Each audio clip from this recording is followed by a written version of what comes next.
对跑者来说啊，有些线路是值得专门去跑一次的。那今天呢，我要跑的这条线路呢，就是大同的这个古城墙。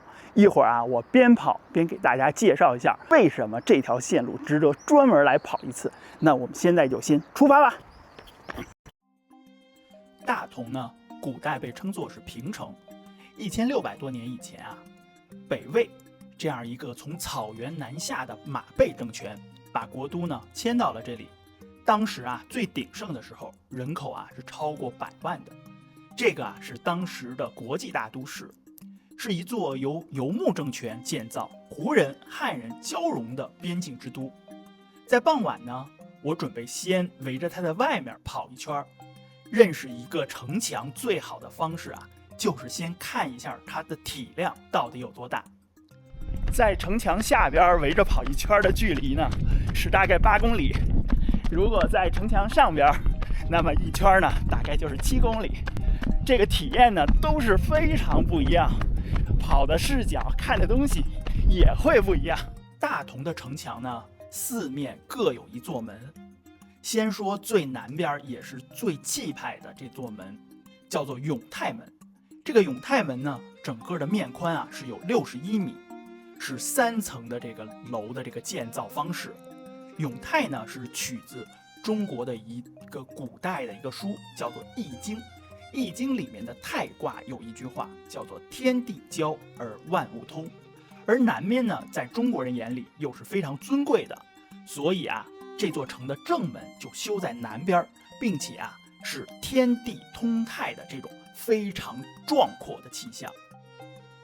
而东门呢叫做河阳门，这个河阳门这个名字啊取自中国另外一个古书，叫做《道德经》。《道德经》里边有一句话叫做“万物负阴而抱阳，充气以为和”。那么东边呢是日出的方向，那么蕴藏着阴阳调和的道理。所以这个东门啊就叫做河阳门。那西门呢叫清远门，取的呢是刑罚轻而民服的意思，也就是啊整个的政策你一定要清明。那么北边呢叫做武定门，它的意思呢是同力为伍，也就是说所有人合力一起要守住这座城。也就是说东西南北的这个城门寓意着不同的意思，围在一起呢，形成了大同这座城。等跑着跑着，天色其实就暗下来了，那整个城墙和城门的灯呢，也慢慢的亮起来。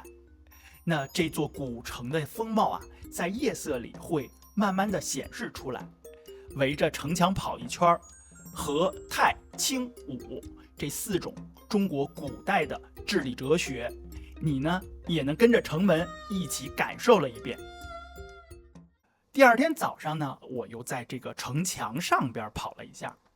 那脚下的这个城墙呢，是明朝的洪武5年，大将军徐达在辽、金、元的旧城墙的基础上啊进行修建的。目前这个城墙结构呢，基本上是明朝的时候定下来的。那这个形式大概已经有600年了。那在这个城砖底下，其实还有魏晋时代、辽金时代、明清时代，至少啊4个朝代的夯土。而我呢，去参访了城墙遗址陈列馆，在这个陈列馆里边啊，你就能看到这3层完全不同的地基在你眼前展现出来。通过这个展现呢，你能够感受到这个城墙如何在1600年的历史中慢慢的发展、销毁、再建设的过程。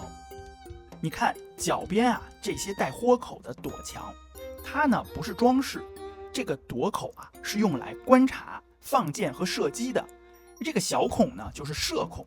那这个城墙啊，它本身就是一整套的防御系统。城墙的这个4角呢，各自都有角楼。西北的那一座呢比较特别，是8角形，叫做乾楼。那乾在中国古代的八卦里边啊，认为是天的意思。那西北方向呢，正对的是乾位。那中国啊，古人在建造城墙的时候呢，连每个角楼摆放的方位啊，都是按照《易经》古书八卦里面进行设计的，那个是不能错分叉的。说回到跑步本身啊，不管是在城墙上边还是绕着城墙外面，那都是非常棒的跑步线路。因为呢没有机动车，全程呢你也不需要过马路等红绿灯，在这条线路上你可以非常专注的跑步。而如果你想慢下来，认真的看看周边，这里啊既有自然、古城墙，还有各种的历史细节。如果你早上出来跑啊，能看到很多在这里锻炼生活的人们。在大同的城墙上，你跑这一次可以是训练，也可以是一次旅程，甚至呢可以是一次突然从生活里的抽离，融入一座陌生城市的体验。